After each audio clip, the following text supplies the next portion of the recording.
Brylark wood is a natural, strong as metal material in Star Wars canon. Wood from the Brylark tree is the only known type of wood that's strong enough to be incorporated into the design of a lightsaber, because when you think of lightsabers and you think of wood, you don't necessarily think of them mixing very well, right?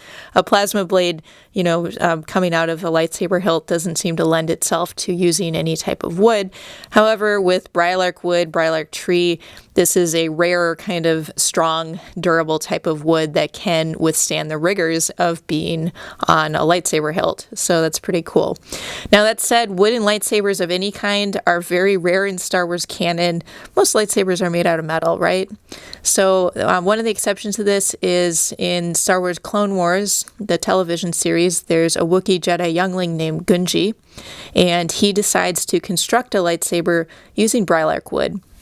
So yeah, that's really the main instance in Star Wars canon that we see this going on.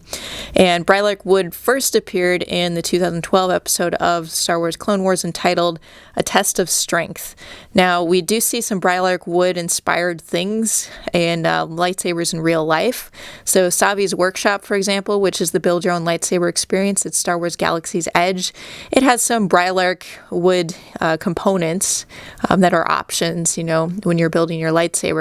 Now, you do need to select the elemental nature theme, when you're building the lightsaber, but several of the components have this kind of wood grain pattern to them, just like the Brylark tree, Brylark wood.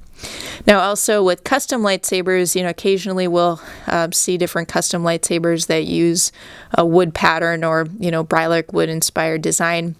Kyberlight has a Brylark wood sleeve. Here's an example of it. And so this is a sleeve that just kind of slips over the Kyberlight lightsaber hilt. And this is made of metal, but it kind of has this wood grain pattern to it. So that's kind of neat. Now, some other custom saber makers have, incorporated wood grain pattern into their hilts too. And for example, Jawa's Junkyard, they've done that on a few of their lightsabers. And they actually made a Gungi lightsaber hilt. They had a limited run of that in 2018, I believe. And in addition, if you're looking, for that Gungi lightsaber hilt again, there's a person named Case Study Number 8. So he's a designer on Thingiverse, and he has a free 3D printing design, or he has free 3D printing design files for the Gungi lightsaber, on Thingiverse. So that's pretty cool too. Anyway, that's just kind of a bit of a look at Brylark tree, Brylark wood, and it's just this really uncommon material that is used with lightsaber hilts, but really most lightsaber hilts are made out of metal.